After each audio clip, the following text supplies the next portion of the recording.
I think things are looking really, really solid for Matt Rhule and Nebraska here in this upcoming season. He was 10-4 at Temple in his third season. He was 11-3 at Baylor in his third season.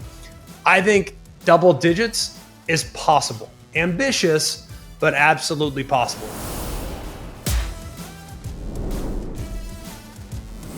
Hello and welcome in. It's always college football. I'm your host, Greg McElroy. We appreciate you being here.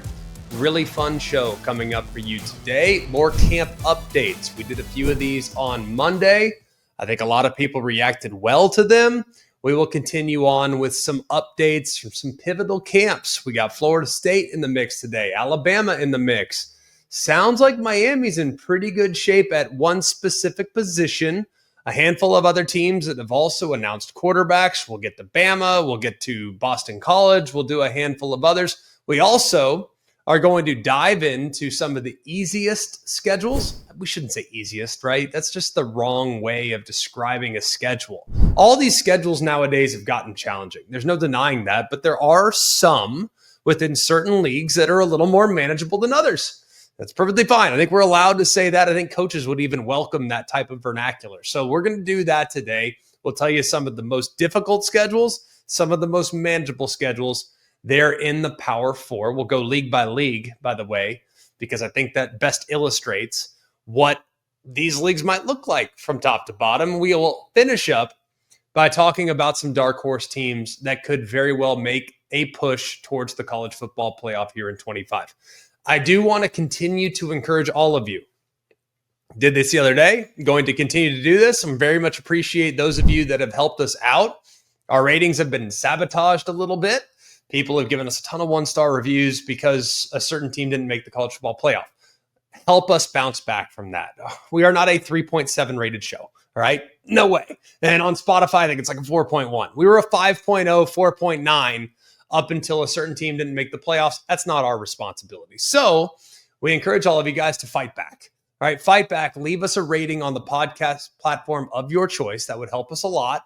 If you do that, that'd be amazing. We greatly appreciate it. We're just trying to do good work here as we get you prepared for the college football season and what a season it might be. There are so many great teams out there, man. The more I go through these teams, the more I hear the chatter coming out of camp. There's a lot of reason for optimism for a bunch of teams right now that wouldn't necessarily be considering a possible playoff run. I don't think Indiana was last year at this time. I certainly don't think Arizona State was last year at this time. So it's a fun time for everybody, but we will kick things off with some camp updates, and we will start in Tuscaloosa, where the Tide have found their quarterback. Ty Simpson is the quarterback of the Crimson Tide. We had told you on Monday this was probably going to be coming. I thought they might wait until after the second scrimmage this upcoming Saturday, but they felt it was best after Saturday's scrimmage last week, one that I was in attendance for. Felt like it was the best time to officially name their guy. Now, this is big because Ty Simpson is a guy that has for a long time been right there, been so close, but it was just the littlest gap between him and the guy that was right in front of him. That was Jalen Milroe. 2 years ago when they went into this competition, it was very, very close in spring, and then Jalen Milroe distanced himself a little bit in fall camp. This was Ty's time. This was his opportunity, and he seized control. What I love about watching this young man play is he has a plan. Every single time the ball is snapped, he has a plan. That hasn't always been the case at Alabama the last couple of years. Felt like sometimes Jalen would snap the ball and then he'd run around and make an incredible play, but Ty has to approach the game very differently.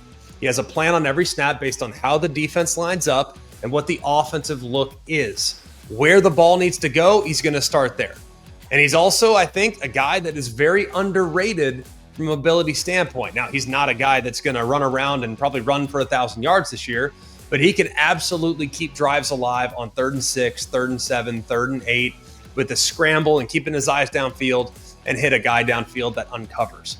I think this is a great move for Alabama because this will give tremendous confidence to Ty Simpson as well. He can no longer worry about what's going on behind him on the depth chart. He's going to be able to solely focus on improving and preparing to take that first snap against the Florida State Seminoles in about 17 days or so. So great move by Alabama doing it now.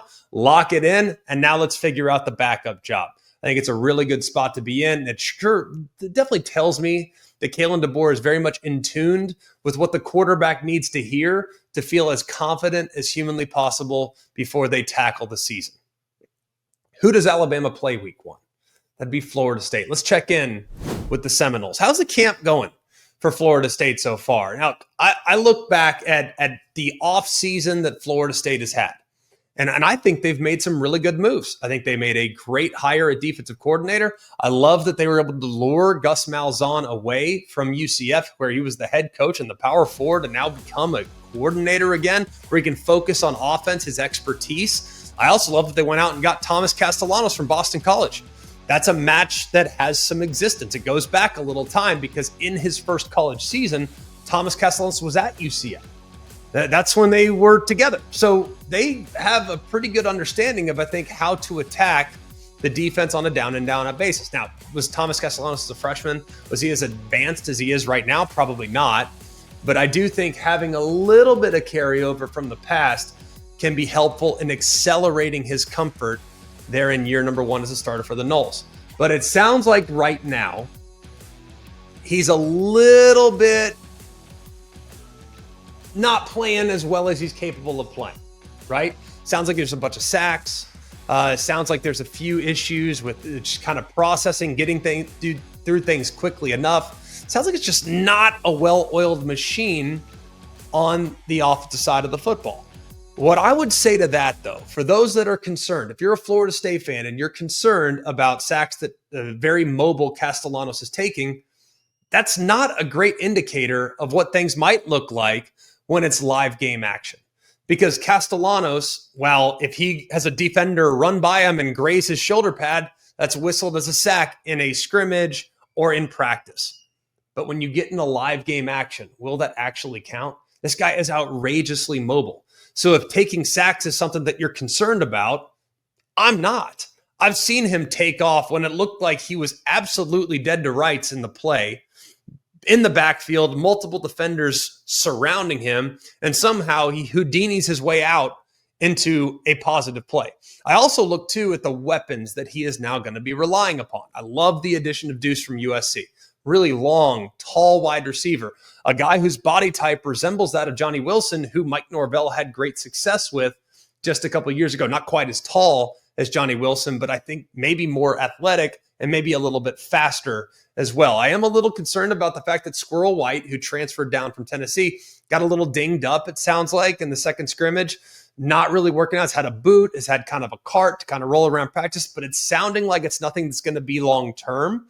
And he's expected to be fully available, full go for Alabama, which is when they need him. They don't need him right now as a veteran player that's played a lot of college football. I think the O-line is going to be revamped, but they're going to continue to get better as the offseason goes along and as fall camp goes along. So anyone right now that is concerned about where Florida State is offensively, don't be super concerned right now, because some of the best attributes for Thomas Castellanos will not be on display until real live game action gets underway, and that'll be against the Crimson Tide in week number 1. We'll go out west now to Oregon, where Jurrion Dickey has been suspended after an incident in fall camp.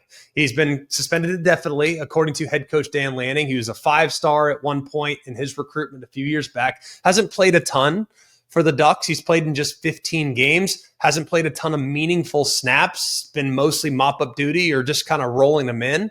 And this doesn't really break my confidence, though, in what Oregon might have amongst their wide receivers. But let's acknowledge that is a little bit of a problem spot for the Ducks. Now, it might develop into being a super strength. I think Decoria Moore, number 1 receiver in the country coming out of high school last year. We saw what Ryan Williams did for Alabama. We've seen what Jeremiah Smith has done for Ohio State. That's a true freshman that could very well be amongst the best players in the sport by season's end. But we have seen a lot of turnover at that position from last year to this year. You also remember have a young quarterback that is stepping into the starting role at Oregon for the very first time. And if you listen to kind of the offseason buzz, they were expecting a lot from Evan Stewart. Well, he gets a knee injury and expected to miss most, if not all, of the season this upcoming year. Now, the entire wide receiver room is loaded with blue chip players. And Will Stein, their offensive coordinator, actually went out and said, we have other positions that we're going to rely on this year, maybe more than just out of 11 personnel. like they've done in the past with Tez and Crew, reciting back to last year, 11 personnel being 3 wide receivers on the field. I loved when I heard that from Will Stein. He's acknowledging, look, offensively, we're going to put the best 11 on the field. If that's 2 tight ends, 2 wide receivers, and a running back, so be it. If that's 1 tight end, 2 running backs, and 2 wide receivers, so be it. If it's no wide receivers and 4 tight ends and a running back, then so be it. I don't think they'll be aligned in that formation unless it's a goal line situation. But it goes to tell you that while wide receiver spot might be a slight concern with some of the youth that Oregon might be relying on, they have other pieces that they are very, very confident in, like a Kenyon Sadiq, who is one of the best tight ends in the country and is probably going to have an explosive season. It also tells me that this might be an Oregon offense that might rely a little bit more on the run as opposed to the pass, maybe at least early in the season while their young quarterback gets more comfortable. And they're going to lean on what I think is going to be a great offensive line. If you look at what they were the last couple of years, they probably threw it a little more than they ran it. I mean, the numbers, they want to be balanced, but let's be real. With Dylan Gabriel and Bo Nix, you're not going to take the ball out of that quarterback's hands. But it sounds like with the addition of Mekhi Hughes, with the talent they have along the offensive line, I think the run game could actually be the dominant force that propels Oregon back into the Big Ten playoff mix. So I think that there's a lot to be excited about. I'd love to have more established stars at wide receiver. That'd be great. But I don't think it's the end of the world right now for the Ducks, because their offense could transition to becoming a little bit more ground and pound, which would be welcomed, especially with a young quarterback who's going to get comfortable as the season goes along. We'll go next to LSU. And LSU, you continue to hear really positive things, okay? You look at what they did this offseason. They land the number 1 transfer portal class in the country. 9 of those 18 transfer portal players come in on defense. You actually look at their 5 top players in the class. They're all defensive players. So you kind of got to think to yourself, man, they really made it a point of emphasis this year to strengthen that side of the ball. I know they're going to score. With Nussmeier and that wide receiver core, they're going to score. I feel confident about that. But defensively, if you look at where they were the last couple of years, that's what separated them from being a really good team from being a potentially elite team. They were the 82nd ranked defense in 23. They were the 61st ranked defense in 24. And if you look at what they were offensively, they were number 1 in 23 on offense, number 25 in 2024. And that's without really trying to run the football. And so far in camp, all you're hearing about are more tackles for loss, more negative plays created, more havoc created for the opposing offense, and more pressure on the quarterback. It just sounds like this group, led by Blake Baker in his second year, they're kind of reaching the point where they are a really aggressive outfit, and that's really beneficial. You also hear about 3 names of people that you probably need to remember as we head into this upcoming season. Bernard Gooden's a guy that supposedly has been a terror up front, a guy that at the defensive tackle spot could become a massive problem for SEC teams throughout the season. You think about Gooden, along with McKinley, Bro, and Guillory. Those guys in the interior, that's a sore spot for LSU the last couple of years. But if that goes from being a position of concern to now a position of strength with really disruptive pieces, that's a really good starting point. So remember that name, Bernard Gooden. A couple other guys that are supposedly having tremendous camps. Defensive back A.J. Halsey from New Mexico.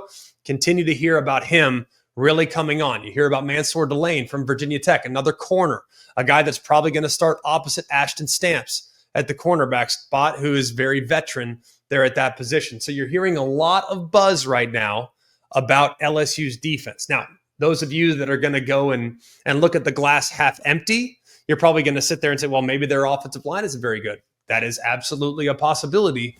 But knowing that their offense has not had problems scoring points the last couple of years, I think the offense will be just fine. What I've been concerned about with LSU making a potential national championship run is how much better will they be defensively. And it's sounding like that side of the ball is really rounding into form. We'll go next to Miami, where we are hearing rave reviews about what Carson Beck has looked like here throughout fall camp. It's sounding like the guy that finished the 2023 season as one of the top prospects in college football It's sounding like Carson Beck in 2025 is looking a lot like he did in 2023. He appears to be, quote, the real deal. And it seems like he's got a great plan to execute. He's making the right decision. He's been very accurate. He's played a ton of football. So it should not come as a huge surprise that he's got great command and understanding of how the defense might attack him. But this is a new offense. And it's an offense that featured Cam Ward last year that led to a lot of broken plays turning into highlight reel moments. Now it's sounding like with Beck, it might not be as much run around to make a play. It might be a, hey, snap the ball, 1-2, throw. That's going to be a very difficult thing for opposing defenses if Beck is as accurate as he was 2 years ago and if he's as decisive as he was 2 years ago. If you really think, too, about Carson Beck last year, I think he got a bad rap. Like, so much of the inconsistencies that we saw from Georgia last year were really about the wide receivers. It also was lack of a consistent offensive line. They had guys in and out of the lineup, they had guys banged up, and they got a lot of pressure on their quarterback. And if you look at what Carson Beck has done traditionally in his time as a starter, those 2 seasons, when his pocket is clean, he will wear you out. But when the pocket gets a little muddy, that's when he comes back to earth just a little bit. Well, we know Miami's offensive line's one of the strengths of the team. It's got 3 starters back. It's got a great transfer from TCU at center. They got an emerging star at left tackle. They already have an established star at right tackle. It might be one of the best offensive lines in the country. The biggest question still remains at wide receiver. But it's sounding like they're rolling a bunch of guys in there. They're saying 6 or 7 guys are currently rotating in with the first team offense, which I think is encouraging because if you're rolling 6 or 7, surely you can find 2 or 3 that can play at a really high level. CJ Daniels, veteran, transfers over from LSU, but a few years back, he was a really big difference maker at Liberty. But he's a veteran, he's been around, and is going to make that contested catch. Sounds like Ray Joseph has been really dependable there in the slot and is really good with the ball in his hands. You hear this name, Malachi Toney, a name in the true freshman that you need to hear about. Sounds like he's really pushing right now. Got a lot of momentum, and he could potentially at some point lock down a starting spot here in the near future. You're hearing about Keelan Marion, who's great with the ball in his hands as well. We don't know exactly who their wide receivers are going to be or what the pecking order is going to be, but we're going to find out all we need to know week 1 when they tee off against Notre Dame. Because if there's one thing we know about the Fighting Irish is that they were a team that finished in the top 11 in total defense last year, and they were the top 4 defense against the pass last year, gave up less than 170 yards a game. So it's great to hear that Carson Beck is decisive and playing really well in his final season in college football. But I'm really still very curious about what that wide receiver room is going to look like as they try to attack some teams downfield. We'll finally finish up with the Boston College Eagles, who have officially named Dylan Lonergan their starting quarterback. Now, this is a young man that I really like. Watching him a couple years back at Alabama, he's got great anticipation. He's got great accuracy. He's poised. He's got a great feel for the position. Now, I don't think he has a massive arm, but I do think as far as being efficient, he's got a chance to give Boston College a real chance every single week. And he goes back a long way with Bill O'Brien. So Bill O'Brien at the time was at Alabama, recruited Dylan Lonergan to go play at Alabama. He signed at Alabama. Bill O'Brien leaves, but he was in a room that had Ty Simpson on it, Eli Holstein, who now at Pitt, Julian Sayin on it. They're at Ohio State. Like, he's been around some really good players. So I'm a believer in Dylan Lonergan. I think he gives Boston College a chance to maybe pull off an upset or two if he can be as efficient as I think he has a chance of being this year. Moving on to some schedules. We figured we'd have some fun with this. We'd say the most difficult schedules in college football, then we'd work our way to the most manageable schedules in college football. I feel like this is the appropriate way of doing it. I think we need to do it by conference too, because we're starting to compare, toughest schedule in the SEC versus the toughest schedule in the Big Ten. Like, to me, it's really dependent on conference, because in a 12-team playoff, man, you take care of business in conference, you're going to be in a really good spot to potentially contend for a college football playoff spot. We will start, though, in the SEC. I picked out 3 schedules that just stand out. Man, they are brutal. We'll start with the Florida Gators. I think it's the toughest schedule in America. They have a 3-game gauntlet from mid-September to early October, back-to-back road trips to LSU and Miami. You got a home game against Texas. It's an absolute beast. And if you really look through it, there's really 6 games where they could be a legitimate underdog. They also have to play A&M, Georgia, Ole Miss. It's a beast. So here's their road trips, man. At LSU, at Miami, at A&M, at Kentucky, at Ole Miss. We know Ole Miss is going to be a tough game. You know, they're probably going to have that one circled, plus the neutral site against Georgia, man. This is a very difficult schedule. I think the Gators might have the toughest schedule in all of college football. We'll go next to the Oklahoma Sooners, who in the non-conference pick up Michigan. Okay, tough start there in week number 2. They'll play against the Wolverines there on September 6th. Auburn comes to them. Texas's neutral site on October 11th. They'll go to South Carolina. They'll go to Tennessee. They'll go to Alabama. They also get Mizzou, LSU, and Ole Miss at home. This is a gauntlet, an absolute gauntlet of a schedule for a team that I really have a lot of faith in. But if you look at all those teams, how many of those will likely be ranked in the top 25 when the Oklahoma Sooners have to play them? Probably most, if not all, of the aforementioned matchups. Very, very tough. We'll go next to the Arkansas Razorbacks. Brutal. Probably going to start 2-0. Then you have a 4-game stretch that I think is very, very challenging. They're at Ole Miss. That's on the 13th of September. They're at Memphis. Do not sleep on that Memphis game because it's sandwiched right between a road trip to Oxford, Mississippi, and Notre Dame coming to home on September 27th.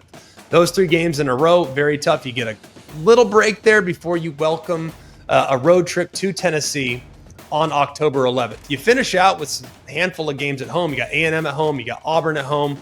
They're at LSU. That's coming off a bye. They're at Texas on the 22nd before finishing up there in the borderline battle against Missouri. So those 3 teams in the SEC, I think those are the toughest schedules, arguably in the entire country, but especially within the SEC. In the Big Ten, the toughest schedule goes to the Wisconsin Badgers. Absolute nightmare of a schedule. Now, I think Wisconsin has a chance to be up for it. I'm hoping they bounce back in a big way. But you have a schedule that includes 3 of last year's playoff teams in Oregon, Ohio State, and Indiana. Then you pick up Bama, Michigan, Iowa, and Illinois. A lot of people think Illinois is a legitimate darling this year to make a potential playoff push. At Bama, they'll be a heavy dog. At Michigan, off a bye, they'll likely be a heavy dog. Iowa at home, kind of a toss-up. Ohio State at home, heavy dog. At Oregon, heavy dog. Get a bye, get a little bit of a relief there before welcoming Washington to Madison. Well, they'll be a slight favorite, more than likely in the look-ahead lines. At Indiana, they'll be a dog. Illinois at home, they'll be a dog. And then they're at Minnesota, slight dog there as well. An absolute gauntlet for the Badgers this year in what should be a very important season for Luke Fickell. Moving to the ACC. Tough here because there's a bunch of schedules that are kind of comparable, but I went with Florida State as the toughest schedule. They'll get Alabama in the opener. They'll be a big dog there. Right now, it's around 13.5 before going on the road a few weeks later at Virginia. I think that's a tricky spot. Virginia has a chance to potentially take a step forward this year if things can kind of fall into place. They'll get Miami at home. They'll get Pitt at home before going to Clemson on November 8th. Will they'll likely be a pretty heavy underdog. Virginia Tech comes to them before they finish up on the road with 2 consecutive road games at NC State on the 21st, which is a Friday, and then at Florida on the final game of the regular season. All that said, if you really look at their schedule, it is entirely possible that they are 7-1, 6-2 after the first 8 weeks of the season. So Florida State, I think, has a chance to bounce back in a big way, but they're going to have to win some of those difficult games at home, like against Miami, like against Virginia Tech, and then try to take care of business against somebody on the road there in the meat of the schedule. In the Big 12, the toughest schedule goes to Oklahoma State. It's a very real possibility that when you go through the schedule, Oklahoma State could be an underdog in as many as 10 games. Now, we'll see how things all shake out, but here in the preseason, they're going to be favored against Tennessee Martin in week 1. They're going to be favored against Tulsa on the 19th of September. All the others are extremely tough. You go to Oregon in the non-conference. You get Baylor at home, who I really like, top 25 team in my eyes. They're at Arizona, who I think will bounce back. You get Houston, who should be a vastly improved Houston team. You get Cincy at home. You're at Texas Tech, at Kansas, 2 teams that I think have a chance to really surge this year before a bye, and then finishing off Kansas State at home, at UCF in the heat. They're in Orlando on November 22nd before finishing up at home against Iowa State. an absolute gauntlet of a schedule for what should be a revamped and hopefully re-energized Oklahoma State football team. We'll go next to the most manageable schedules, okay? These are not easy, okay? They're just a little bit more manageable than the schedules I just went through a second ago when going through some of the toughest ones in the country this season. We'll start in the SEC, and the most manageable is Mizzou. Okay, Mizzou actually has a chance to be very, very sneaky this season. I'll tell you why in a moment. They start, their first 6 games are all at home. Pretty good place to start. So you get to kind of work in some new pieces right in the friendly confines there in Columbia, Missouri. There were 6 teams in the SEC last year that had losing records in conference. 5 of those 6 are on Missouri's schedule. They'll get the rivalry game against Kansas there the second week of the season. They'll get South Carolina and Alabama at home. That's big. If you can knock off one of those 2 teams, now we're talking about the possibility of a playoff berth for the Missouri Tigers. They'll go to Auburn. They'll go to Vandy. Both those games I think will be very difficult before getting A&M at home, Mississippi State at home, who's probably the worst team in the SEC, before going on the road in their final 2 games at Oklahoma and at Arkansas. It's not easy, but it is more manageable than the likes of the Florida schedules, the Oklahoma schedules, and the Arkansas schedules that we talked about already. We'll move next to the Big Ten. And there's 2 teams that I think have a real chance of having an incredibly impressive record because their schedule is just not an absolute gauntlet. We'll start with Illinois. Illinois has a road trip in the non-conference to Duke. That's on September 6th. Tough game for sure. They're at Indiana. Likely going to be a dog in that game as well. USC comes to them. USC, I'm bullish on. Other people, not so much, but they'll probably be a slight favorite there at home against the Trojans. They go to Purdue. Purdue's in real rebuild mode. We'll see what the Boilermakers can do this season. Ohio State is at home. They'll be a double-digit dog in that game, but you get them in your own backyard. Maybe you can pull off a stunner there on October 11th. You'll go to Washington, which is a toss-up. Rutgers at home, Maryland at home, Northwestern at home. And then on the 22nd, you go to Wisconsin in a game that you need to be very, very careful with because that might be a desperation mode for the Badgers, and they will have that home crowd there in Madison behind them. We'll go next to Nebraska, another team in the Big Ten that I think has a fairly manageable schedule. They'll kick off the season against Cincinnati. That's on a Thursday. That'll be in a neutral site, but probably have more Nebraska fans there in Kansas City. They'll play Michigan at home, probably going to be an underdog there as well. Michigan State comes to them as well. They go to Maryland. They go to Minnesota. That game's on a Friday. Will they'll be a slight favorite. Northwestern at home, USC at home. That'll be an interesting game there between the Cornhuskers and the USC Trojans on November 1st. They're at UCLA. They're at Penn State. That's coming off a bye. That's the only game right now when looking at their schedule where they're probably going to be a pretty heavy underdog before finishing up with the home game on Friday against the Iowa Hawkeyes. So you look at Nebraska's schedule, it is not unthinkable to see them sitting there 9-3, maybe 10-2. If they can knock somebody off, that would be a little bit surprising. We'll go next to the Big 12. And part of the reason why Arizona State falls into this category is because of how much I like Arizona State. A lot of that has to do when you look at these schedules. If you really like a team, their schedule is going to be more manageable because, hey, right now, as we're playing mythical games, we're just going to assume they're going to have an advantage against every team they play. And if you look at their schedule, there's a realistic possibility that Arizona State is favored in every single game this season. That is a realistic possibility. At Mississippi State in the non-con, you go on the road, play one of the worst teams in the SEC. You're at Baylor on the 20th. Very tough game, I think, for the Sun Devils before getting TCU at home on the 26th. That's a Friday, so short rest from the road trip to Waco before welcoming TCU to Tempe. They'll get a bye, and then they'll go to Utah. That's the only game where there's a possibility right now where it's looking like they could be a slight dog. Texas Tech comes to them. Houston comes to them. They're at Iowa State. Could potentially be an underdog there depending on what happens with the Cyclones. West Virginia's at home. Colorado's on the road. And they finish up there in the Territorial Cup against Arizona on a Friday, November 28th. But a manageable schedule for the Sun Devils as they try to repeat the incredible performance of 2024. We'll finish up in the ACC looking at the most manageable schedule in that league. It's North Carolina, which is amazing because if they get through the TCU game on the 1st, of September. Guys, they're going to be in a really good spot. The only game on their entire schedule they are likely going to be a considerable underdog is when Clemson comes to them on October 4th. They also are coming off a bye heading into that Clemson game, and that game is at home. Now, they have to go to UCF. They have to go to Cal. Virginia comes to them. They're at Syracuse. That game's on Halloween on a Friday. Before Stanford comes to them, they're at Wake. Duke comes to them. And they're at NC State, where there'll probably be a slight dog there as well. Guys, I'm telling you, if North Carolina beats TCU, there is a strong possibility they'll be 4-0 coming off a bye with Clemson coming to town.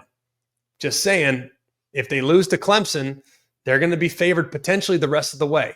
So this team could have one loss going into that road trip against NC State in what should be a very hectic rivalry game there in Raleigh, North Carolina. Well, piggybacking off of our scheduling discussion, because schedule, frankly, does play into whether or not you're a dark horse. If you have a more manageable schedule, yep, you're more likely to become a dark horse. So these things kind of go hand in hand. We will start in the SEC, and we describe dark horses, by the way, for those that are unfamiliar.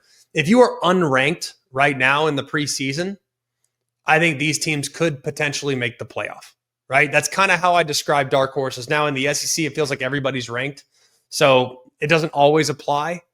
But most of the time, when I look at dark horses, it's teams that are currently unranked that I would not be surprised at all if at the end of November, they're right there in the thick of the playoff discussion. We'll start in the SEC. We'll talk about the Missouri Tigers. Now, Missouri is coming off back-to-back 10-win seasons. We've talked about their schedule already, but 6 home games to start is pretty impressive place to go. They were 11-2 in 2023, and last year that was a very quiet 10-3 season. They're a talented team, and Eli Drinkwitz is outwardly calling this team his most talented roster. Now, you lose star quarterback Brady Cook, you lose star receiver Luther Burden, but I think they did a pretty good job in the portal. They landed a top 7 portal class. Okay, they bring in Bo Perbula from Penn State. Quarterback competition ongoing against Sam Horn. Sounds like that could potentially go the distance. I don't know exactly which direction it's going to go. I like Perbula's mobility, but it sounds like Sam Horn is an anchor guy that can really throw it. They like how he could marry up the run game. Either way, when you look at this offense, they have a tremendous running back addition in Ahmad Hardy. He was great last year, ran for over 1,350 yards at UL Monroe, runs the same style of run play, the stretch zone that Eli Drinkwitz has run over and over and over again while coaching the offense there at Missouri. The big question is the offensive line. Only 2 returning starters, pretty good on paper, but there are some unknowns there. And I guess you could say that replacing Luther Burden with Kevin Coleman, who's a transfer from Mississippi State, bit of an unknown, but I've seen him play at a high level in the SEC, so I'm not as concerned with his addition. On the defensive side, they bring in Damon Wilson, who is a transfer from Georgia. He's going to be great as one of the defensive end spots. That guy is really, really explosive and create a lot of problems for the opposing offense in obvious passing situations. They have good bookends, I think, along the defensive line. That's a great starting point. If you think back to the best Missouri teams in 2012, 2013, 2014, they had great defensive ends that can take over the game. So Damon Wilson with Zion Young, pretty good spot to start when looking at those 2 guys on the edges. I also look, too, at the linebacker spot. You bring in Tristan Newsome, who's back. He's a returning senior. You have a freshman in Josiah Trotter that started as a freshman, at West Virginia and is now going to continue to blossom. And you bring in a great transfer from UNLV and Jalen Catalon, who will likely start at safety and is a big-time playmaker there in the back end. This is a defense that was really good last year. They allowed just over 20 points per game. They're deep, and they have a chance to actually be improved from where they were a year ago. A lot of the optimism surrounding Missouri does center around the schedule, but I do look at what Eli Drinkwitz has created, the personnel that he's accumulated, how well they've done in the portal. This team could be a very difficult out for every single team they face, especially there on their home field early in the season. We'll go next to the Auburn Tigers. And this needs to be the year for Hugh Freeze. There is no denying that after an 11-14 start, it feels like this is the year they've had circled. Now, Hugh Freeze is recruited pretty well. Feels like there's optimism surrounding the program. Feels like there's an upward mobility that feels like it's beginning to start. And the offense last year was disappointing. They were 71st in scoring. They go out, they decide, you know what, we're going to take Jackson Arnold. Jackson Arnold, starting quarterback at Oklahoma last year, didn't really work out. Felt the pressure, the weight of the world kind of pressed him down. But there were some positive moments last year at Oklahoma. Now, quarterback run game is what he did really well down the stretch. He's not going to blow you away with 1,400 yards passing, 12 touchdowns against just 3 interceptions. But if you look at it, the way he played against Alabama, pretty good place to start. They have depth at that position too, which means they can probably run the quarterback if they want to, especially when you take into account their running backs are a little bit of a question mark, especially with Jarquez Hunter being gone. Running back, a little bit thinner, maybe not quite as talented on the high side. So quarterback run contribution could be significant. I love their personnel at wide receiver. That's part of the reason why I'm most bullish about this offense. Cam Coleman's back after 8 touchdowns a year ago as a true freshman. And Georgia Tech transfer Eric Singleton coming over. He's dynamic. One of the fastest, most explosive players in college football. A guy that if you talk to a lot of people, when he got in the portal, everybody wanted him.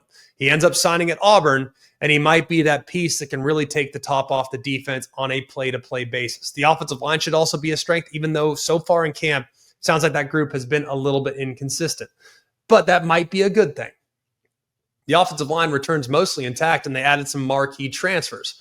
But if the offensive line is struggling a little bit, maybe it means their defensive line has taken the next step.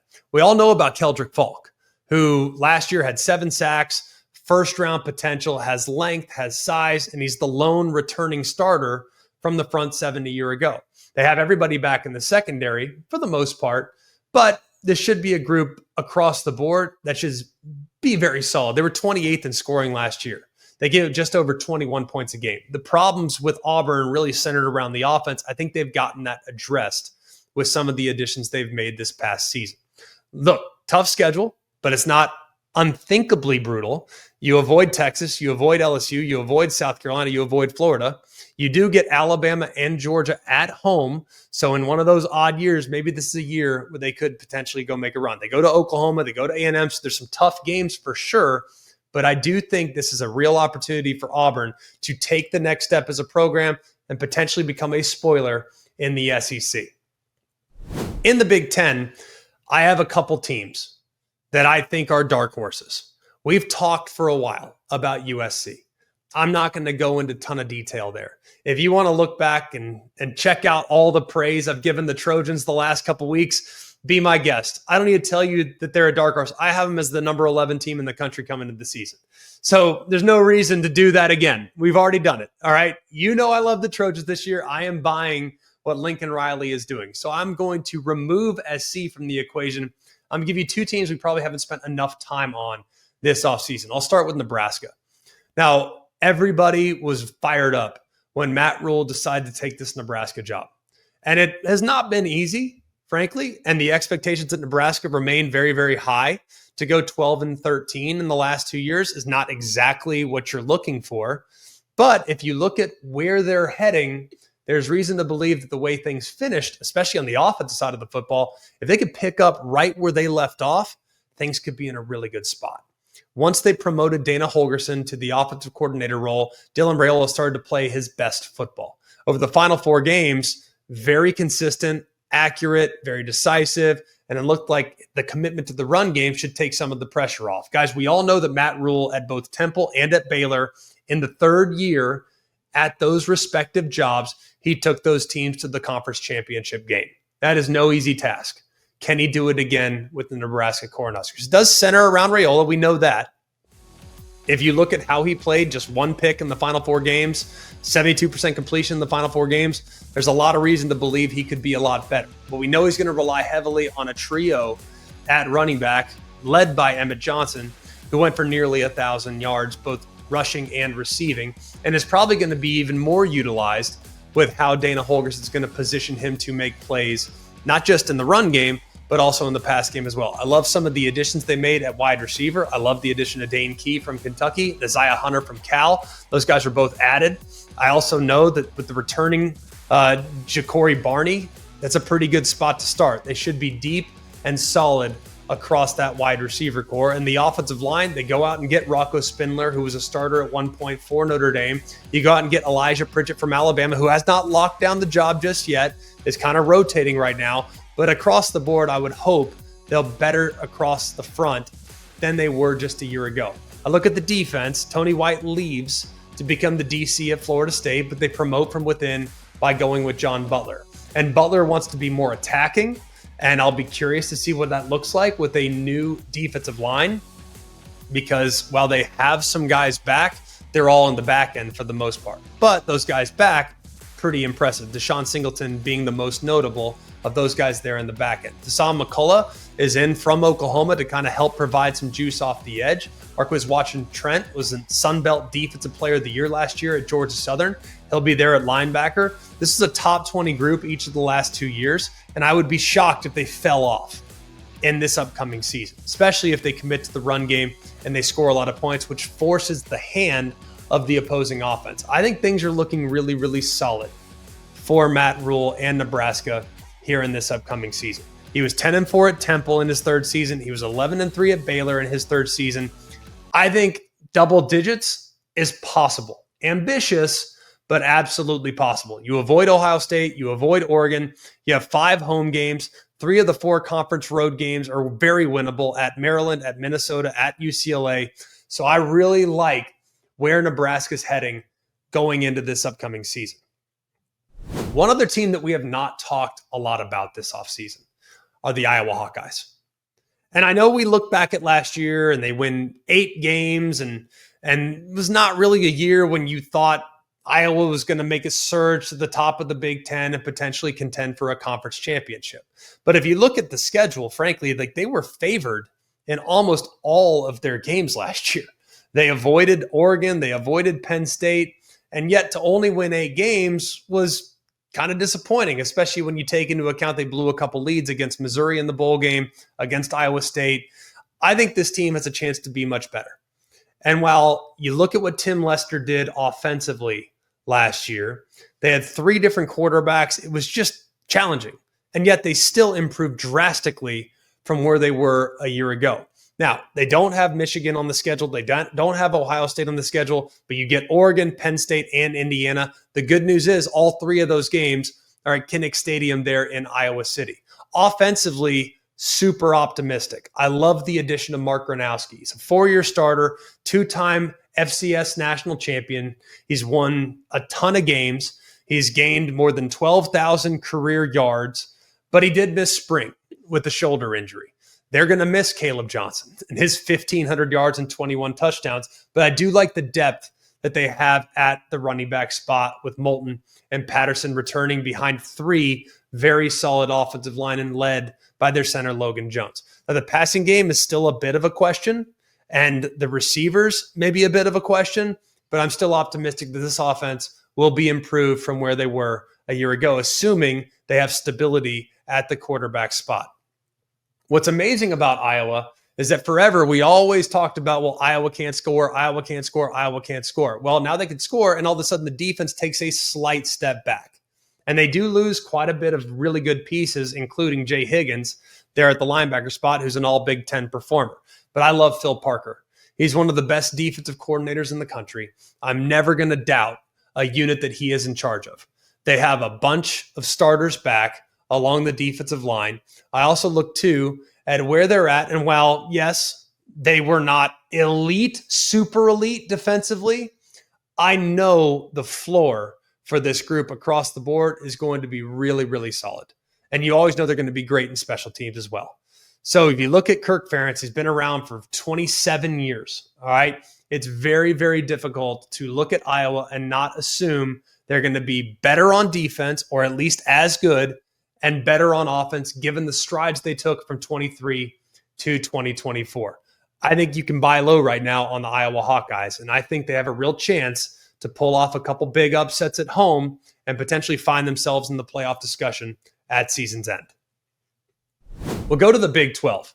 There's one that you probably expect that I'm going to tell you about, and there's one that will probably shock you. Let's start with the one you expect. It's the Utah Utes. And the last couple of years have been disappointing for Utah. There's no denying that. The injury history with Cam Rising not really ever being available. Was he going to go? Can he not go? The quarterback play was really problematic the last couple of years. In the last 2 seasons, they're just 13-12. They lost the Rose Bowl in 2022, and now people are kind of starting to doubt the Utah Utes. I'm not doubting Kyle Whittingham. I'm not doubting this program. I love what he did to modernize his offense by going and getting the New Mexico offensive coordinator in Jason Beck. It's going to change things up. There's going to be a real commitment to the run game. They also brought with Beck a super dynamic quarterback in Devin Dampier. Now, assuming the offensive changes work beautifully, this could be a team that challenges for a playoff spot, no doubt about it. Tough schedule, but they're also a team that nobody really wants to play. And we could fast forward to the end of the season, and it's a real possibility. Now, I think Sam Leavitt at Arizona State is kind of in a league of his own amongst Big 12 quarterbacks. But by season's end, it wouldn't surprise me if Dampier's playmaking ability is up there alongside Sam Leavitt. Now, he needs to improve a little bit as a passer, but he's a guy that can run like crazy. He ran for nearly 1,200 yards last year and 19 touchdowns. Couple his athleticism with an offensive line that should take a backseat to nobody in college football, I'm really bullish. Now, they have some experienced weapons they brought in the portal, tons of new weapons at wide receiver. This offense, I think, could be really good, assuming the receivers are as good as I think they have a chance to be. I look at the defense, they're always going to be sound. They're always going to be aggressive. They're always going to be super physical. You have one of the best linebackers in the country in Landon Barton. This is a group that in the front seven, they're going to be rock solid. They also should be in great shape in the secondary. Even though there were some guys that left, Morgan Scalley should not be denied. This should be a top 25 defense at the very worst. So we know what we're getting out of the defense. They're a nightmare. Now, what do we get with the offense? If the offense can take that step, that side of the ball that has really held them back the last couple of years, things could be really, really impressive. And you look at some of their toughest games, they're sitting there in Rice-Eccles Stadium. So I really like where this Utah team is heading. Now, I think it's going to be a battle of attrition in the Big 12 across the board, but the way this team plays, I would not be surprised if Utah's sitting there 8-4 at worst, 9-3, possibly 10-2, especially if they can take care of business at home. A team that you probably did not expect me to describe as a dark horse in the Big 12, it might shock you. It's the Cincinnati Bearcats. Now, hear me out for a second. Hear me out. I think the Big 12 champion is going to have 3 losses. So understand that before we dive into the breakdown for the Cincinnati Bearcats. I look at their schedule. I think it's pretty manageable relative to other Big 12 opponents. They go on the road to Kansas, Oklahoma State, Utah, and TCU. Very tough games. Kansas good. I like Utah. I like TCU. Can they potentially go 2-2 in those games? Perhaps. But if you look at Scott Satterfield, he might take that year 3 leap that he took when he was at Appalachian State. Now, in his second year at Appalachian State, they won 7 games. In his third year, they won 11 games. Now, this roster across the board is probably better than you realized. And if you kind of look at the offense, I feel really good about what they have in quarterback Brendan Sorsby. He's big at 235 pounds. He can throw it down the field. He's a really good runner, difficult to bring down in the open field. And I think this offensive line has a chance to be pretty good. You look at some of the weapons they have, like Joe Royer at tight end, one of the better weapons at tight end in the entire Big 12. I love the addition of Tawi Walker from Wisconsin, who had some good moments a couple years ago and last year, even though last year's offense at Wisconsin didn't have a ton of consistency running the football. He had a couple 100-yard games, so I think he can build on that in this style of offense that's going to run off tackle and create problems for the defense in the run game. It's not it's not an offensive depth chart that's going to just wow you, but it is an offense that across the board is very, very solid. But it's the defense that has me feeling very bullish. I think getting after the quarterback and creating problems on the interior of the defensive line is something that could be a huge strength for the Cincinnati Bearcats. Dante Corleone is one of the best defensive tackles in America. He can take over the game. They also have some guys off the edge that they're very excited about. They have a lot of experience when it comes to the linebacker spots. The defensive backs, that's kind of the group we're curious about. They go out, they add a few transfer portal players like all Sun Belt first-team player Matthew McDoom at corner. If those guys that they added there in the secondary are as good as we think they can be, then this could be a legitimate defense at all three levels. So I know they lost a decent amount from last year, but they went to the portal. I think they added some really good pieces. So don't be surprised if at season's end, we're sitting there and like, where did Cincinnati come from? Well, if they take care of business some of those road games, and if their offense is as good as I think it has a chance to be, this team could be a real problem, assuming they replace some of those pieces lost at the second level and third level defensively. We'll go next to the ACC. And this is kind of a trendy pick, I will admit. Georgia Tech has become a real trendy pick since the Georgia game of last year. They give Georgia all they want, 8 overtime thriller. You bring back the quarterback Haynes King. You bring back the running back Jamal Haynes. You got 7 starters back on a defense that improved drastically from 2023 to 2024. There's a real chance that this team could take the next step. Now, I look at Haynes King. He's the straw that stirs the drink for the Yellow Jackets. He was not the guy that we thought he was going to be at A&M, transfers to Georgia Tech, and has been nothing short of spectacular, showing his toughness, showing his leadership, showing his competitiveness the last couple of years for the Yellow Jackets. You look at what he's done, very athletic. We know he can run the football. We know he's one of the fastest quarterbacks in the country. He has 944 yards in the last year. So he's really, really good. He had 587 yards. But if you look at his last 2 years, really, really good. You got Haynes at running back, who went for nearly 1,000 as a running back last year out of the backfield. The offensive line might be a touch shaky, and they have a great slot receiver in Malik Rutherford.